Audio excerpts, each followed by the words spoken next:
Well, hi, everybody, and welcome to episode 231 of Level Up, 60 minutes, of course, of live Q&A, where your questions really do drive the show. Now, if you're watching on YouTube, you can find out, of course, much more about what we do by subscribing to our channel. So do please also give this video a like and click on the little subscribe button to find out so much more. Today, Shanice and Blanche are both over in the social chat. So if you're joining us live, do let them know your name and, of course, the city from where you're joining. They're going to post some links so that you can vote up the questions that you would most like the panel to answer. And of course, for you to be able to add your own questions as well, which is super important. If your questions are selected, then your name's going to appear in the credits at the end of the show. So do get yours in early and stay with us to see all of that happening. Careers, of course, have changed fundamentally across the generations. And the focus, I think it's fair to say, for professional development has shifted from the employer providing to the employee requesting and shaping and finding and joining in with and so on. So how do we chart our own course and build a successful portfolio career with the kinds of emerging skills and challenges along the way? Helping us figure this out today is an amazing panel of experts. So let's jump straight in and meet them all. Malini Jayaganesh rejoins us. She is, of course, a strategic advisor and coach over at ITSM Hub in Australia, and she's Director Emeritus for the Business Relationship Management Institute. With a lifelong purpose to elevate others, Malini has coached, supported, enabled, and helped so many people around the world. She's a great champion for diversity and inclusion throughout her professional life and an amazing panelist. Welcome back to Level Up, Malini. Thank you very much, Nick. I'm looking forward to answering, I'm sure what will be thought-provoking questions, especially at a time when we can all have more, careers that follow scenic routes rather than a very straight and narrow path. I completely agree.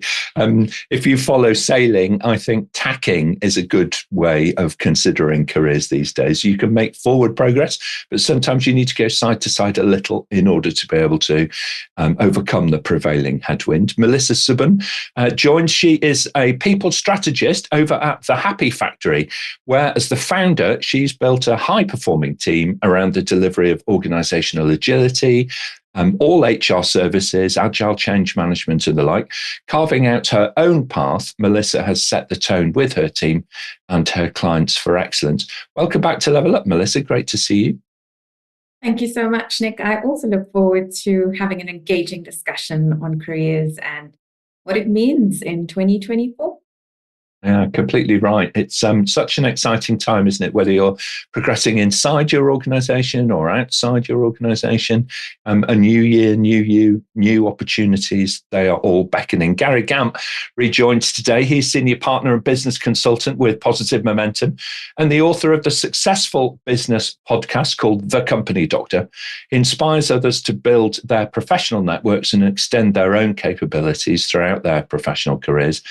He coaches and mentors senior executives and helps them and their organizations really achieve. Welcome back to Level Up, Gary. Thanks, Nick. Great to be back. Looking forward to helping people pilot their careers. Absolutely. Thanks so much. Mart Rovers is the president over at INTERPROM and a regular contributor, of course, to the Level Up team. He works across the US and Europe, delivering a range of coaching, advisory, training services, and so on, leveraging emerging and leading practice to help give his clients a truly competitive edge. Welcome back to Level Up, Mart. Thank you, Nick. It's great to be back. I saw some great questions that have already come in, and it's fantastic to be at such great panel. I found this quote from Malcolm Forbes that I thought would be appropriate to get us going. He once said, "Never hire someone who knows less than you do about what he or she is hired to do." That's such an important thing, isn't it? As a manager, if you're a hiring manager, try and find talent which is above the team already. Bring those in. Why would you do anything less than that? Why would you not look for that aptitude and that talent? Experience might be something different. you might be able to grow somebody's experience, but look for that aptitude and that talent. Absolutely right. Thank you, Mart. Jim Wright joins today. He's the Managing Director at Principal Defence. He works across the public and the private sectors, delivering things like security, privacy, training services, and so on. He's an expert in managing and mitigating risk of all different flavours, and his clients extend from the US through Europe and the Middle East and so on. So welcome back to Level Up, Jim. Great to see you today. Thanks. Hi, everyone. Looking forward to trying to help answer some of the questions today and learning from the other panelist members as well. Excellent. It's a good point, isn't it? We all learn from each other. Completing our on-screen team today is, of course, our question master, which in a change actually for today is Charlotte Miller, who's joining us from the Thames Valley here in the UK. Welcome back, Charlotte. Thanks, Nick. Hello, everybody. The sun has now risen, so we're okay to go. Okay, it is spring, actually, yeah. Although, if you're in the UK over the weekend, you may be still feeling a little damp from yesterday. We seem to move from bright spring sunshine to damp spring Sunday. Never mind, anyway. We're all back at work today, so it doesn't really matter so much, does it? Okay, very good. On that note, Charlotte, I can see lots of people joining in the social chat. We'll give them a shout out in a few moments. But let's get underway with our first question to the panel, please. Thanks, Nick. This is a question from Cindy Hancock, submitted a few moments ago. Can you provide insights into how candidates can effectively tailor their resumes and cover letters to stand out in the application process? It's such an important thing to do, isn't it? And often overlooked as we rush to try and get our submissions in when we see a job that we get excited about. You kind of want to get your application in early, don't you? Melissa, why don't you start us off and then we'll hear from Mart. Thanks, Nick. So I get asked this quite a lot, and also looking at how important resumes and cover letters are. And I think the first thing is you've got to look at the company and the job that you're applying for and make sure that those two things sort of match together. The words that you use, and especially when you're looking at global organizations, every company may call the same job a different thing. And so like in my world, a change manager might be called a transition manager or a transformation manager. And making sure that I have the right match of the words, I think is really important.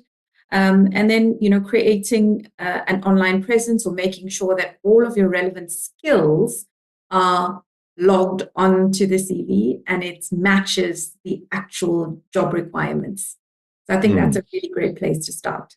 Such an important thing, isn't it, on the human scale, mirroring, and you often see people able to do that at interview. But of course, to get the interview, you need to mirror the same language in your application. Otherwise, it's not going to score as highly perhaps as others. Great. What a great tip to start us off. Thank you so much, Melissa. That's really great. Mart, your thoughts, please. Then we'll go to Malini. Just a quick one that I always look for when I scan resumes. That is, what did you accomplish? And maybe some bullet points that show, I reduce, this much, this thing was this much, and I was increasing this much for that much.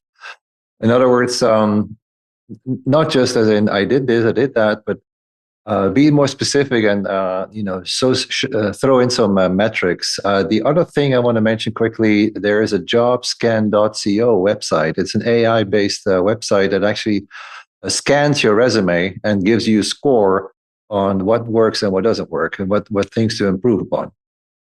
Thank you very much indeed. I agree with that. Outcomes.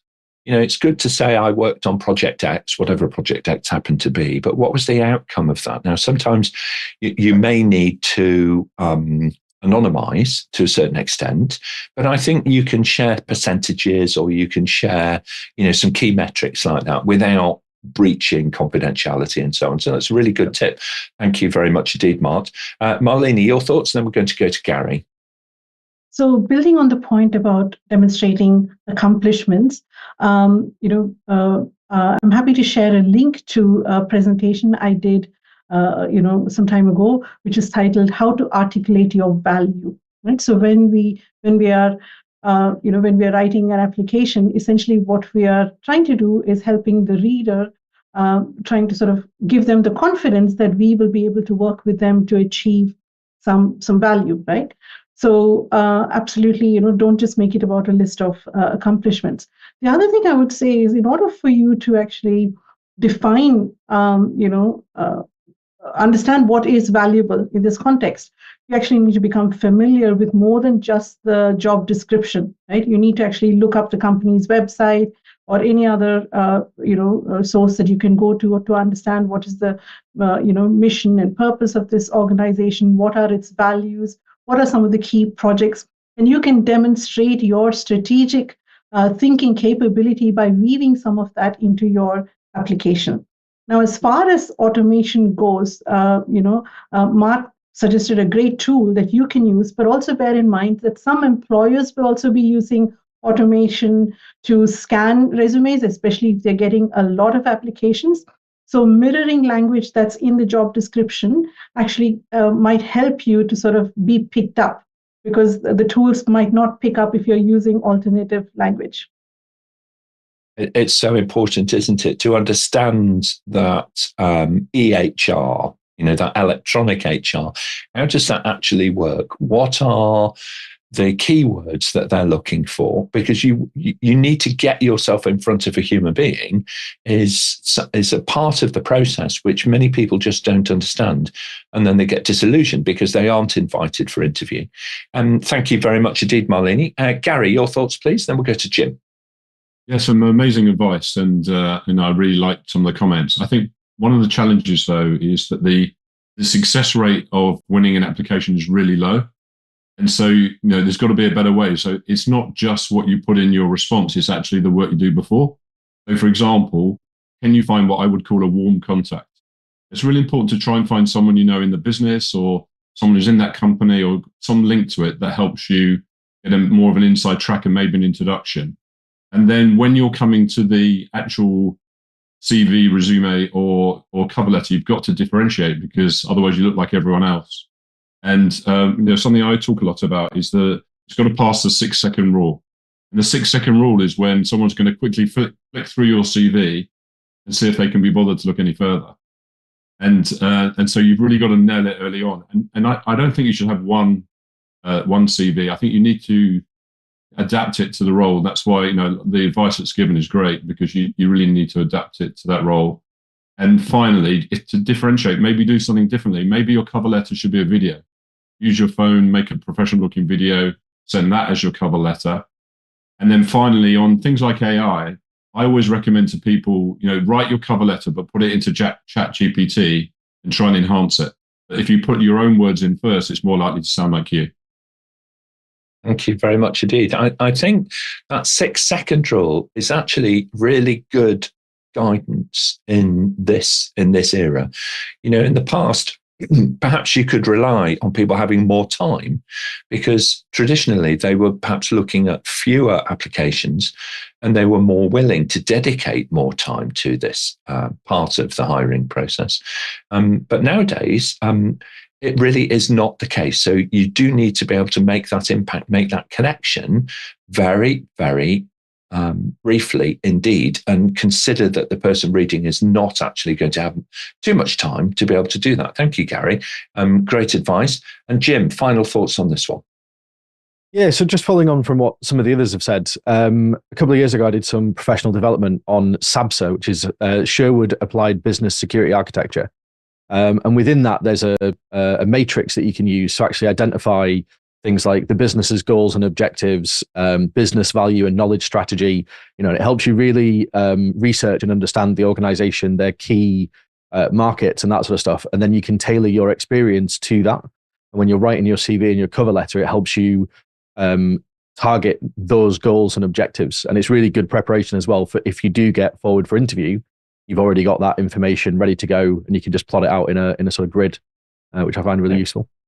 Thank you so much, Jim. This is what I love about Level Up. We learn new stuff every Monday and every Friday. And the Sherwood framework that you were just sharing there is new to me. So I'm definitely going to look that one up. Thank you very much indeed, panel. What a great start to the show. Let's jump over. We've got a huge number of people online today on a Monday who have tuned in. So it's great to have you as part of the extended team. Mark Rosner joins us. from Izmir over in Turkey. Good morning to you, my friend. Great to have you online as part of the team today. And Manoj is joining from Ely, which I think is in Cambridgeshire in the UK, if memory serves me correctly. So welcome, Manoj. Also, we have Tayo joining from Birmingham, right in the heart of England. So thank you, Tayo, for joining us today. It'd be great to see your questions coming through in the chat very soon. And Ray Sutherland also joins us. We've got lots of UK people selected today, but we do have an audience all over the world. So don't be shy, folks. If you're online, do introduce yourself, as Shanice is encouraging you to do in the chat, and tell us the city from where you're joining. That would be super helpful. And of course, you can enter your question directly into the chat and the social team will pick it up. We've got Shanice and Blanche, who are both pretty active actually already this morning in there. So please do say hello and put your question into the panel. Excellent. Very good. Charlotte, I can see some questions stacking up already. So let's move on. We'll take our next question to the panel, please. Thanks, Nick. We've got a question from Steve Miller in Millbrae. Networking can be helpful if I want to get hired. What should I look for when it comes to networking? Okay, well, we have some real gurus in networking online for us today. I'd like to mix it up a little bit, if I may. Gary, I'd like to come to you first, and then we'll go to Malini. Yeah, I think networking is not helpful. It's critical. It's probably the most important thing you need to do, and you shouldn't just do it when you need to get a job. I think then you look a bit desperate. I think if you can make networking part of your DNA, both internally and externally, if you can continue to develop your personal brand in both areas, internally and externally, and when you do need a job, you're kind of on the radar. Over the years, I spent, I see maybe 10 to 15 people a month and meet for coffee, just catch up with people, just to be present and to be relevant. And so once you've got that, and then the second part is, and I mentioned it earlier, when you are looking for a job, find someone via your family or your friends or through your network is connected to where you want to work. So you've got half a chance and you've got a warm contact, not a cold one.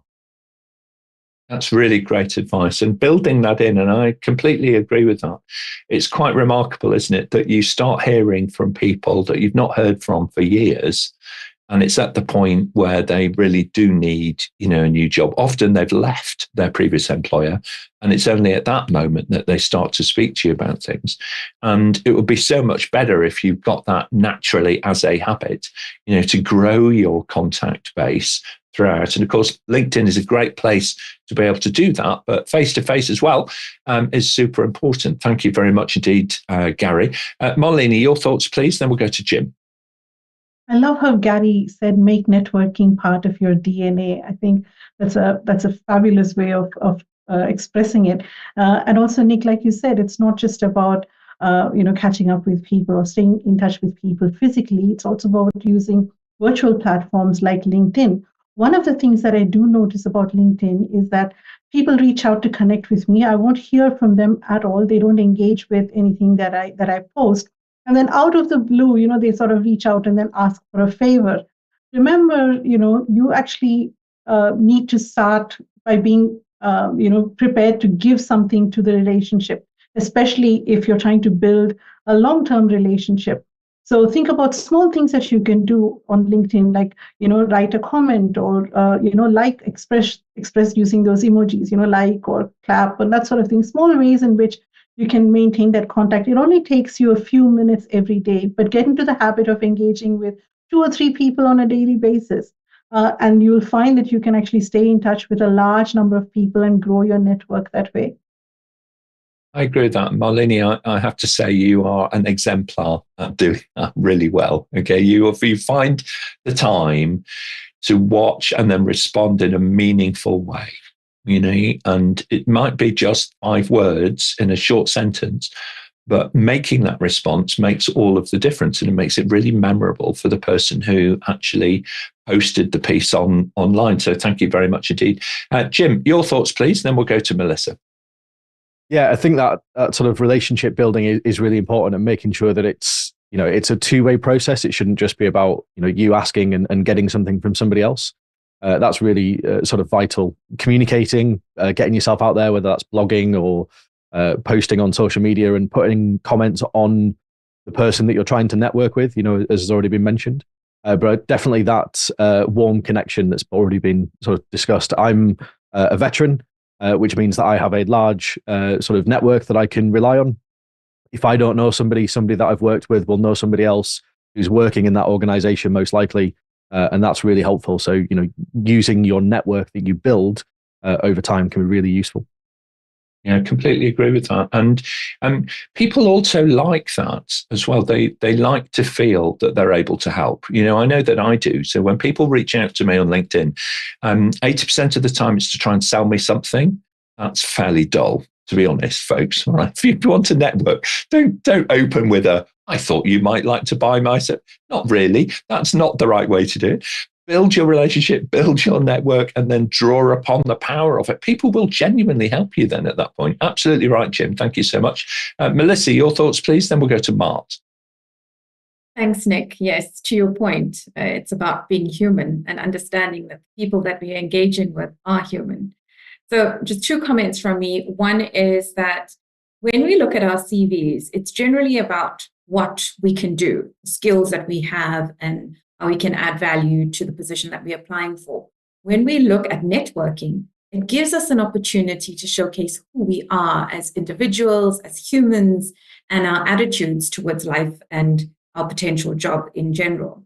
I'd like to, bring in a second point about internal networking. And I think that's really important for people that are trying to grow their careers within organizations.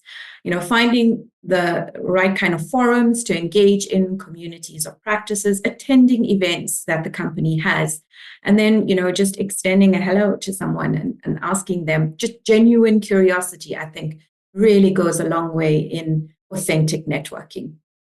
I agree with that. When in the days when I used to commute by train, there were similar people on the railway platform. I don't know if it's an English thing, but people rarely speak to each other early in the morning on the train station platform. And you have to give them a moment to warm up or so. But it's remarkable when you do strike up a conversation, how the other person responds, and they actually really enjoyed it. So I totally agree with that. Show them who you are, all right, not just what you can do or what you have already done. Thank you, Melissa. Mark, final thoughts, please. Yeah, I want to add that networking is not something you do when you start looking for a job. Network is something you do throughout. It's something you do every day. Like Gary said, meeting with a number of people every week. It's also something that says something about yourself, especially these days, right? LinkedIn, of course, is mentioned several times. If you hire somebody or are about to hire somebody, you check out their LinkedIn profile. If this person only has like 50 or 100 connections, maybe I'm not interested. If this person is not active, maybe I'm not interested. This person needs to present him or herself in ways that others feel like, I want to be connected with this person. And connections, as I mentioned a couple of times, it's all about, you have to give in order to receive. And if that shows on LinkedIn, for example, that you're that kind of person, that already is a big plus. When it's about, this could be a good team player, because this person is also active online and builds an online team, so to speak. Yeah, absolutely right. There's a number of different pieces of software as well. We'll try and get some references for everybody to be able to help you with those in a few moments, that will curate your online presence for you and the contributions that you've made. So it doesn't necessarily need to be a manual task any longer. Let's jump over to social. We've got quite a lot of folks actually commenting and adding value into the production today. First of all, some welcome. Cindy Hancock, who you may remember was on the panel actually last week. Welcome back, Cindy. Great to have you online today, joining us from Johannesburg over in South Africa. And Carrick Brown is also joining from the UK in Cannock from Staffordshire. Great to see you today, Carrick. And we've got Julian also joining from Johannesburg. Now, if you appear as a little robot, we do apologise, Julian. That's just the public settings on your profile on LinkedIn. That's all. That's why we've got the little robot picture instead of a picture of yourself, actually, as the icon. A couple of comments that we might like to pick out. Mark Rosner was talking about when asking for a connection. Do say why. Do say Why not just, instead of I stumbled upon, the worst one for me is I stumbled upon your profile and thought we should connect. Well, that's not great, is it? I'm kind of like the most random person on the planet then, in your opinion. Thank you so much for that. You've really made my day. Much better, as Mark suggests, to say, why you would like to connect. That's absolutely fine. Much better, much more authentic. Great advice. Thank you very much indeed, Mark. All right. Well, look, let's move on. I think we should, Charlotte, and take our next question to the panel, please. Thanks, Nick. We've got a live question from Carrick Brown, who you've just mentioned. What are your top tips for building resilience while searching for your next role? Now, this is a good question and beautifully phrased as ever from Carrick. He does this really, really well, actually, because he gets to the heart of the question kind of straight away. Jim, you do need to be strong, don't you, when you're, it's a job, it's a full-time job, getting another job, if that makes sense. What are your thoughts on building resilience? So I think not taking it personally, if you get rejected, don't think that it's about you. It might be that another candidate just had something that you didn't, but it's an opportunity to grow. Try and get feedback, understand what you can demonstrate to be more successful next time. And sometimes just taking a step away, whether that's going for a run or playing a computer game or whatever it is that you do, don't just get focused in on applying and applying and applying. Take a step back, take a breather, spend some time with your family, because that's going to help you to sort of re-energize and then put it all into perspective. Yeah, it's very important that to balance all of that out and, to keep that freshness, because you never know when you're going to get a phone call from somebody who might be screening applications and so on. And you don't want to sound, as Gary mentioned a little earlier, you don't want to sound kind of desperate. You want to sound, confident and capable, and also, quite frankly, awake, so that you're not exhausted and you're feeling positive and so on. So thank you very much indeed. Malini, your thoughts, then we'll go to Gary. Carrick, one of my mentors told me some years ago, he's from New Zealand, and he shared this Maori saying, you do not become strong in still waters, right? So when you do encounter challenges, which we all do when we're looking for new roles, consider in what way that experience is actually helping you to grow and develop. You should also, I think, be very flexible and cultivate adaptability. Because if you've tried something for a few weeks and it's not actually landing you any interviews, then maybe you do need to consider a different sort of approach. And this is where having some friends that you can reach out to in your network and say, hey, could you have a look at my resume or my cover letter, or here are some questions that I was asked, in interviews that I don't feel I responded well, or I thought I responded well, but maybe, it wasn't quite what was required. Can you give me some feedback? And I think that'll actually give you that sense of progress while you're still looking for work, as you go from strength to strength. Excellent. Thank you very much indeed, Malini. And Gary, your thoughts, please. Then we'll go to Melissa. I think it's a great question. I think it highlights the problem, though. The question highlights the problem because getting a job is binary. So you're in a constant state of failure. The success rate's really low. So I think we've just got to change our mindset. You're looking for a career, not a job. And if you think in those terms, then you need to get in a campaign mode. And think of setting up a war room in your office at home and make it a campaign. Because if you just go for one job, the chances of getting it are really slim. And so you're building up resilience is doing the wrong thing, because you don't want to build resilience. You want to build a campaign and give yourself a better chance. And so my thoughts are, rejection is redirection, but the main thing is you've got to focus on a career, not a job, and build it as a campaign and give yourself a chance, use multiple platforms to apply for multiple roles. And then you're not relying on one thing, because you're not going to win it. Absolutely. Great advice. Thank you, Gary. I like that mindset shift to think about it's a career, it's not a single job that you're actually looking for, and think about that and plan that out and vision what that really looks like. Thank you very much indeed. Melissa, your thoughts? Thanks, Nick. So as Gary said, it's for me, it's a marathon. It's not a sprint. And when you can understand that and change your mindset around that, I think that helps. But this answer is for all those people in South Africa, where our unemployment is sitting at close to 40% at this point in time. So it's 40, not 14. And having a resilient mindset and being resilient, because job applications are, one job is to 500 to 5,000 applicants, depending on the industry and the type of job. So you're having to compete with a lot more people. And, the availability of jobs is quite slim. So to those people, I would say, have your why in mind, understand what your purpose is, where you're moving towards. And it's a long goal. There are things that you might have to close in terms of making sure that your skill sets are updated, making sure that, you network more proficiently. But I think in order to stay in the game and to keep, your heart in it, you've got to understand your why and why you're doing this. Yeah, really important to do that. Gary, you've had a further thought? I did, sorry, because I didn't realize unemployment was so high in South Africa. But I think even more, if that's the case, even more so, just plowing through, sending CVs, it's just not going to have the result you want. I think you've got to grab hold of those warm contacts and try and find better ways to connect. You don't get jobs through responding to ads. You get jobs through working with other people that you know, if you can. No, it's not always easy. But that would be my recommendation. So if it was my kids, I would say don't send them cold. Try and find a warm contact somewhere. Yeah, absolutely. As a parent, it's a really challenging thing, to notice the difference in the generations from one generation to the next, and the attitude of employers and the attitude of employees.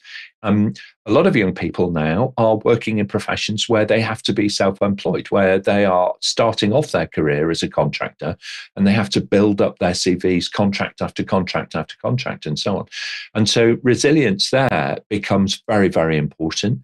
And I absolutely can attest to confirm that by volunteering is often the way in which you are able to secure that very first toehold. Even if the only thing that you're given is 2 weeks work experience, you can amaze and excite an employer in 2 weeks. You can do that.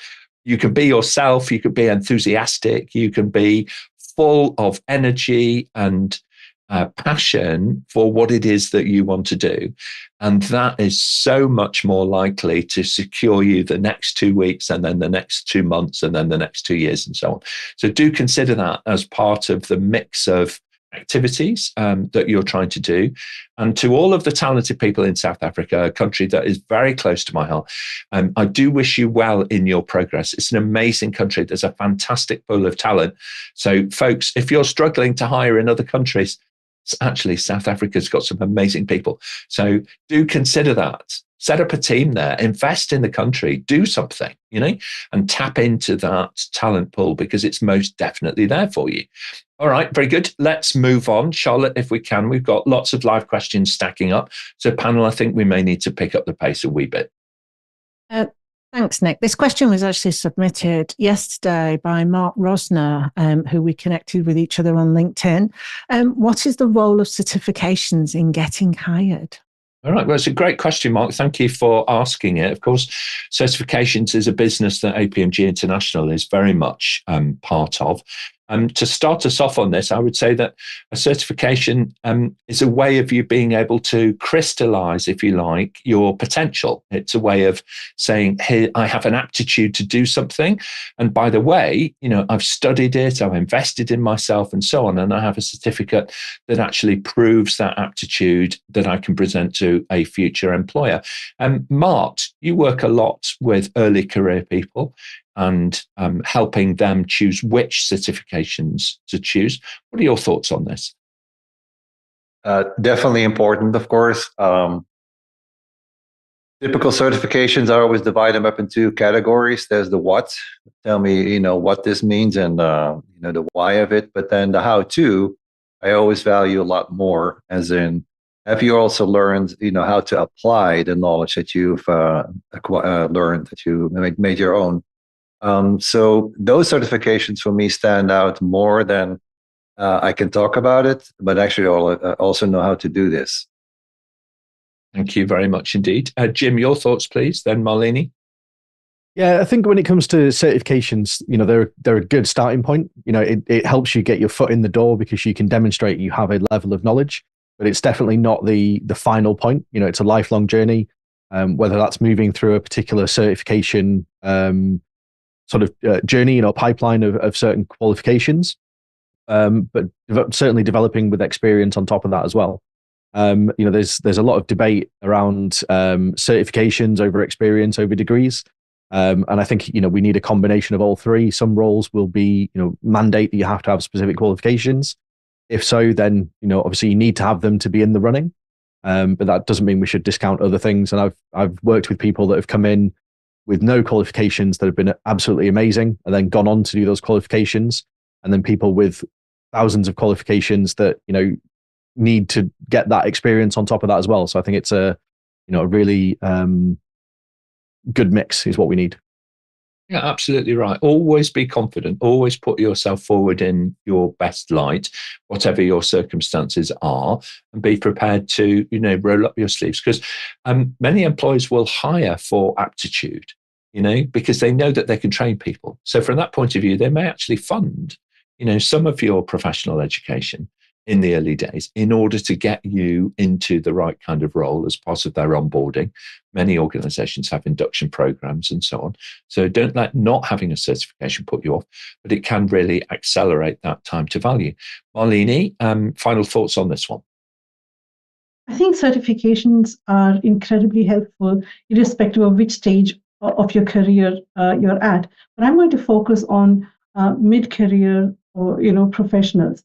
So if you've been working in a certain role or in a certain industry for a long time, just taking some time out to go and learn something is actually going to give you a whole new perspective on yourself. And some certifications, for example, the business relationship management professional, we actually go through a very detailed competency model. So it's a good way to become aware of where your strengths are and where you might have opportunities to learn something new. And to Nick's earlier point about hacking, I think you said it was, if you want to move sideways, then a certification is a great way to learn about different disciplines that might be related to your area of work or to acquire new thinking styles. I agree with that. You always need to stand out from the crowd. So if everybody has the same undergraduate degree, nobody stands out from the crowd. If everybody has the same master's or the same doctorate, how do you differentiate, between people? You need to be able to show that you have additional skills and value in order to bring into an organization. And to Shanice's point, this is a lifelong task for everybody as we learn and acquire new skills and new ideas kind of along the way. So great answers. Thank you very much, panel. Charlotte, time is against us. Let's press on. We'll take the next question, please. Thanks, Nick. We've got a question. It's a live viewer and a good friend of APMG, Megan in Swansea. I've just received a diagnosis of a disability and I'm anxious about how this might affect my chances of getting an interview. Could you offer any advice? Well, Megan, it's great to have your question and we really do welcome it. And I know that we've got lots of experience of this on the panel. So let's jump straight in. Melissa will come to you first and then we'll go to Gary. Thanks, Nick. This is a topic that's very close to my heart, disability, diversity, and inclusion. My advice to the person asking is declare your disability upfront. It's really important. So companies have policies in place, what we call a reasonable accommodation policy, in order to help disabled people. And I'd like to say that it's actually not disabled. It should be called differently abled. So it doesn't mean that you can't do the job. It just means that you can do the job differently.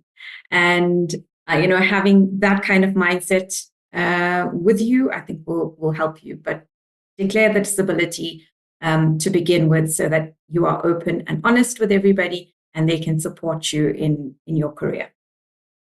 Yeah, absolutely agree with that. And those small accommodations, and they often are actually quite modest usually for people, they then allow you to have that opportunity provided in a way that's going to match your needs, but also importantly, allow your value to shine through for your employer. So a key thing, and it's actually now in statute, it's in law in so many countries around the world. You'll hear a phrase in law that says reasonable accommodation, or the accommodation it needs to be, reasonably or not unreasonably refused. So you've either got a positive or a negative somewhere enshrined in law now, which is absolutely super, super important. So thank you, Melissa.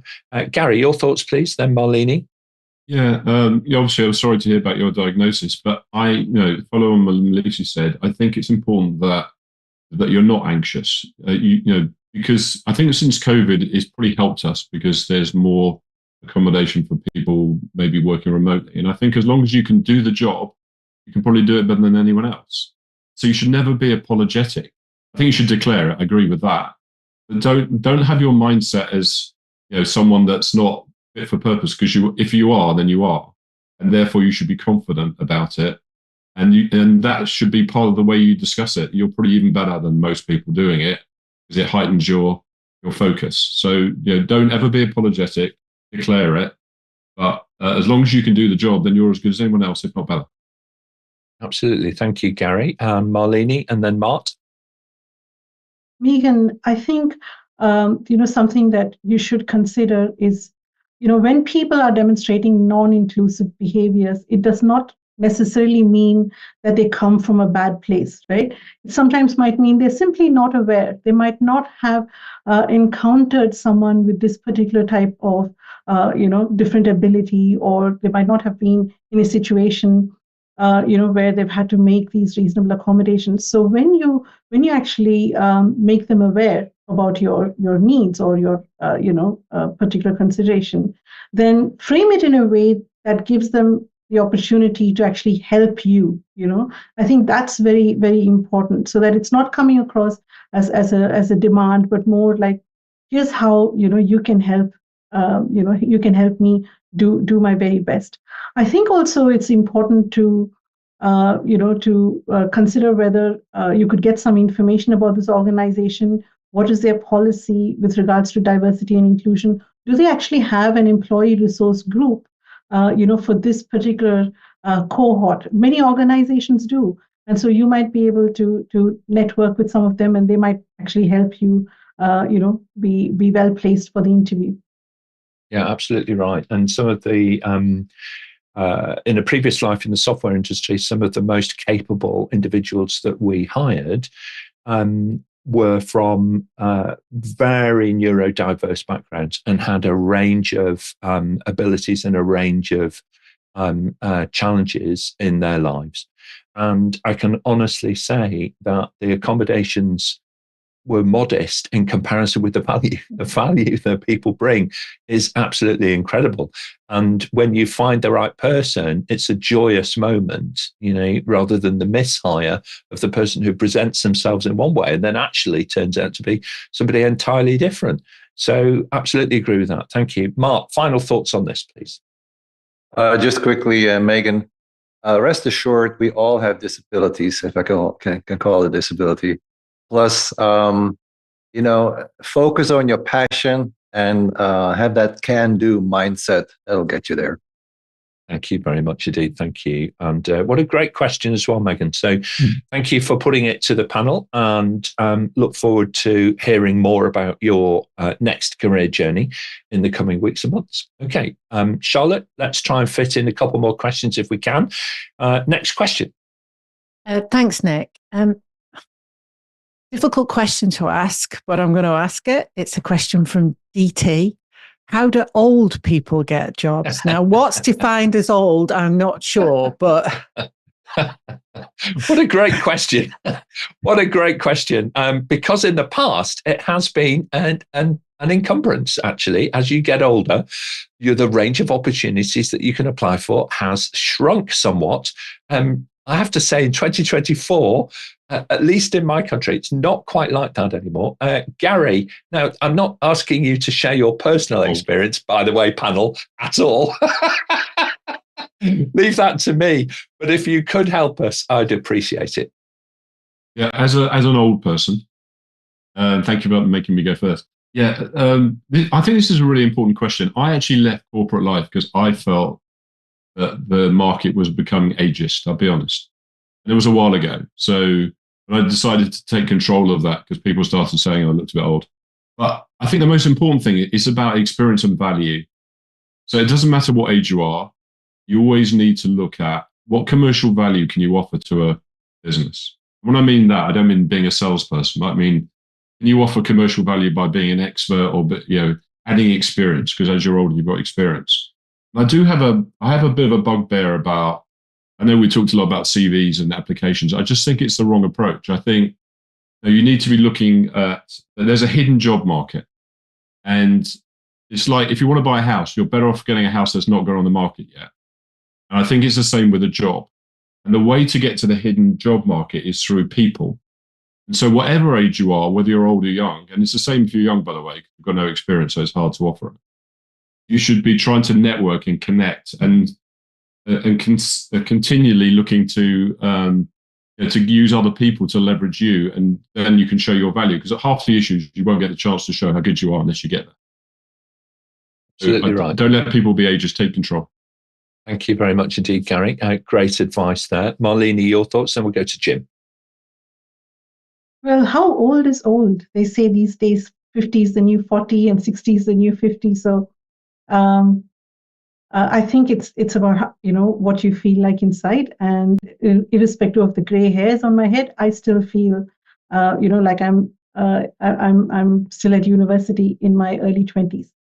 But on the subject of hidden job market, DT, you could also consider looking at job portals other than the ones that people always default to. So, for example, in Australia, Seek.com is the most popular job portal, but there are separate portals for non-profit jobs such as ethicaljobs.com.au, and there's a couple of other global ones as well. You'll also find job portals just for openings in government or local government and all that sort of thing. So you might have to sort of expand your net, if you like.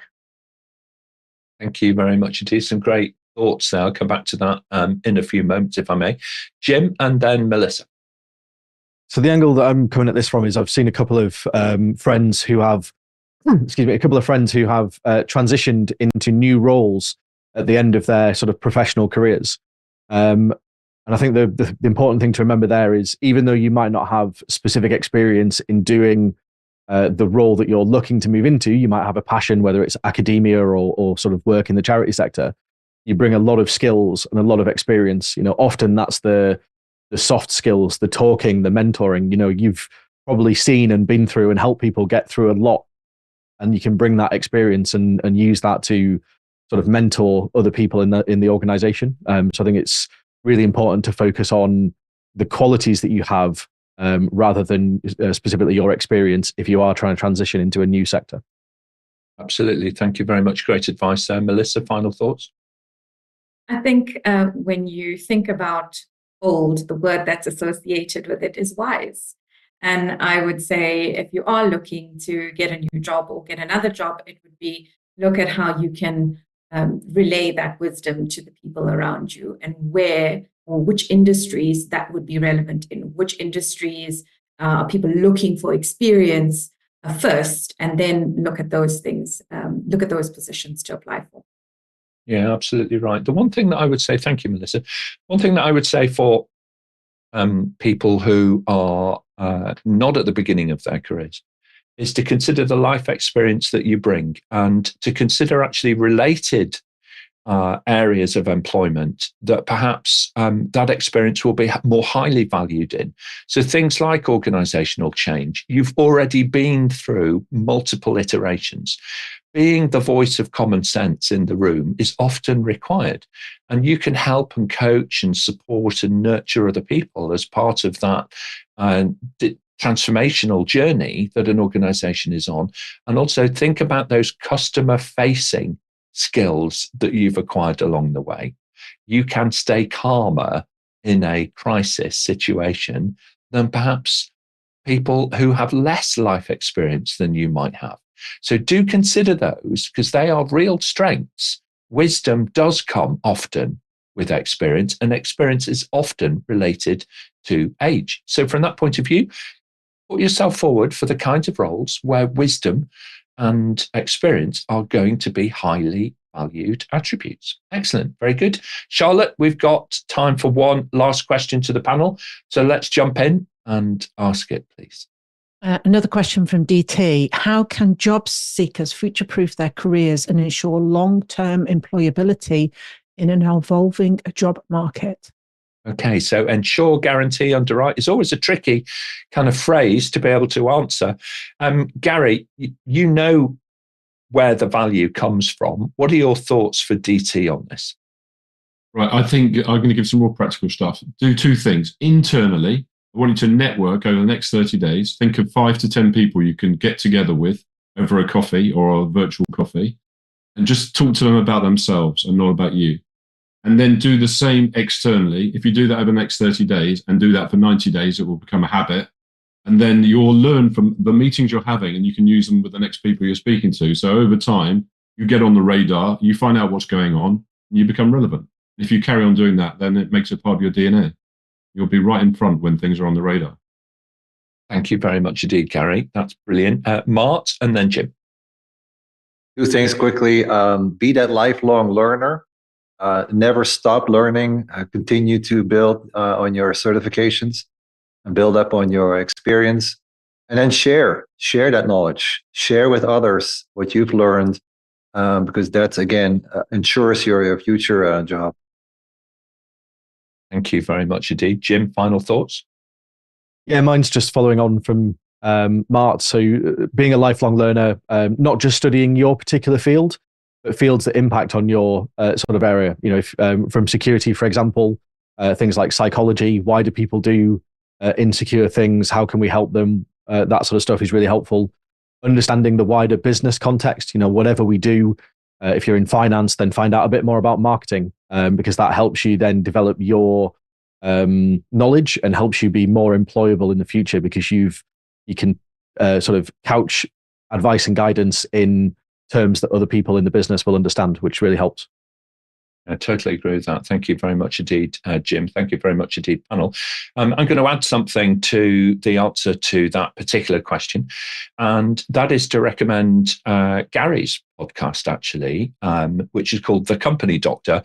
But actually, it's got a huge amount of value in it for individual contributors. And there's an episode that I would really recommend that you listen to. And it's on the screen now. It's called Hunting, Hustling, Hired. All right, is the title, I think, that you need to search for. But you can just point your phone at the QR code. And if you're watching this on a phone, don't worry too much. Watch it back later on a web browser or even on a smart TV, and just point your phone at it and it'll jump you straight there. But the Company Doctor podcast, it is well worth subscribing to. It's a personal favorite of mine, and many other members of the panel actually follow it as well. I think Malini is one of the, consistent subscribers, Gary. So there's two of us out there. We're definitely watching. I know we are part of thousands actually who listen to it. The other thing that you can do positively, please, DT and others, is if you would like to connect with us on LinkedIn, then please do so. All right. Our LinkedIn profiles are one click away. All available on the APMG International website. Just look for events, okay? And then you'll find today's event, and you'll find a little link to the bios of everybody. And we're quite easy to find on LinkedIn. So do connect with us, and it will be an absolute privilege to be part of your career development, DT, in the future. Very good. Now then, panel, today's been an eclectic episode. So great to have everybody's feedback on today. Melissa, your closing thoughts, please, and then we'll go to Malini. Thanks, Nick. It has been wonderful and a lovely conversation. It's helped me think a little bit more about my own career and things that I need to do. So really great. I think from my side, I would say make sure that you understand your why. The Japanese philosophy of ikigai, which is finding your reason for being, is really important and has helped me in my career, just stay focused and understand all the different roles or things that I can get paid to do, which is what I love. And so, that is from me.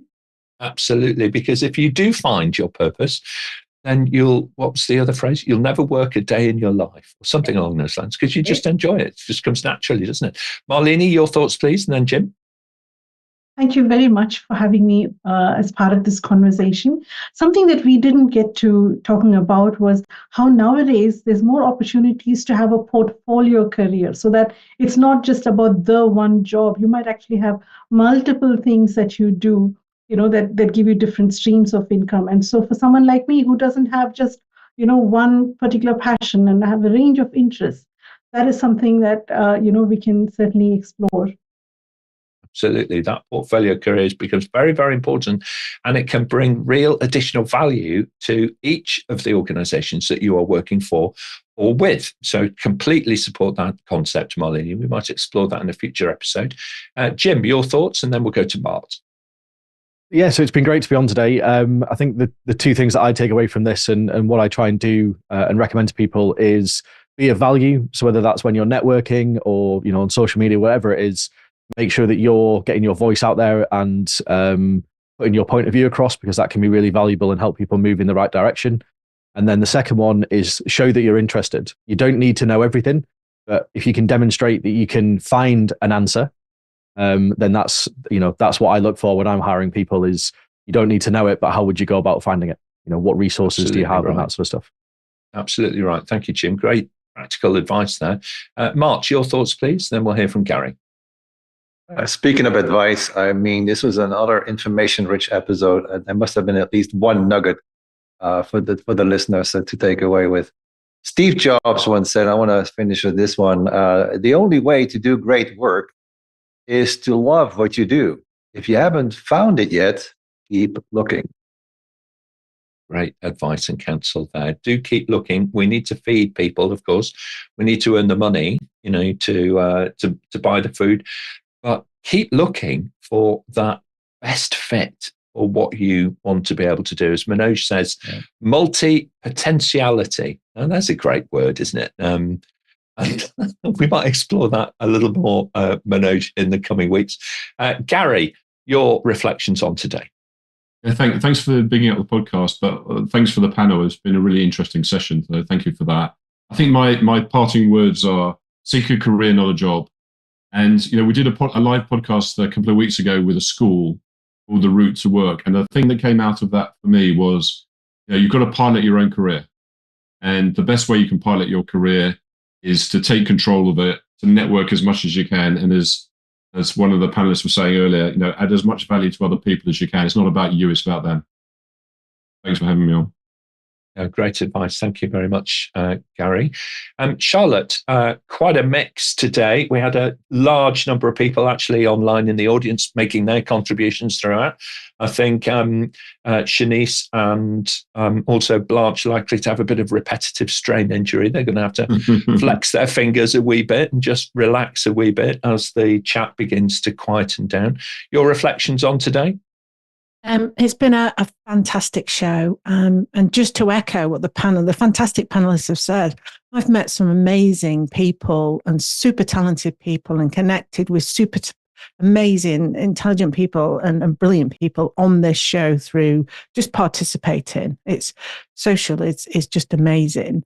Thank you, everybody. And I just wanted to say, wishing everybody a blessed and peaceful Ramadan that's being observed in the next month. Thank you very much indeed. Yeah, great shout out to all of our viewers who are observing Ramadan. And we appreciate your company today, being online. Thank you very much indeed on behalf of the panel to all of the producers who were online today. And that's exactly who you are. That's your role when you join the Level Up community, to drive the show with your questions and your comments and so on. So we really appreciate the brilliant work that you've made today. Without your great questions, then the panel have, we have very little to talk about. All right, we could talk amongst ourselves, but it's nowhere near as good. So thank you for that. And also on behalf of the producers panel, to you, thank you for giving us your time so generously. I've learned again a great deal from each of you through today, and I look forward to trying to put some more of that into practice in the coming weeks. So very well done, everybody. Do watch out for your name in the credits, of course, if your question was selected. And over on our website on apmg-international.com, you may search for answers to more than 2,300 previously asked questions across Level Up and other podcasts and interviews that we do and so on. It's totally free of charge, and it connects you with experts from all over the world. So you never know, that next warm connection, well, it could actually lie in one of those people. Don't forget that you may listen to the audio versions of the shows on your preferred podcast platform. Coming up next on Friday the 15th, 2:00 here in the afternoon UK time, we're going to be focusing on collaboration, what you need to create a culture of collaboration in your organization. And then on Monday the 18th, we're going to be exploring career options for how to become a trainer. It's a brilliant career, and it's one where you're giving all of the time to other people, hugely rewarding. The following Friday, we're going to be looking at the roles within the Project Management Office, or PMOs. Very popular and rewarding career choice. And that's on Friday the 22nd. So very good. Thank you very much, everybody. Don't forget to head over to the YouTube channel and give this video a like and subscribe. We really do appreciate that. And just ask us and we will send you a personal summary of what's coming up and how you too can join us here on the panel and level up your career with APMG. Thanks very much, everybody. We'll see you next time.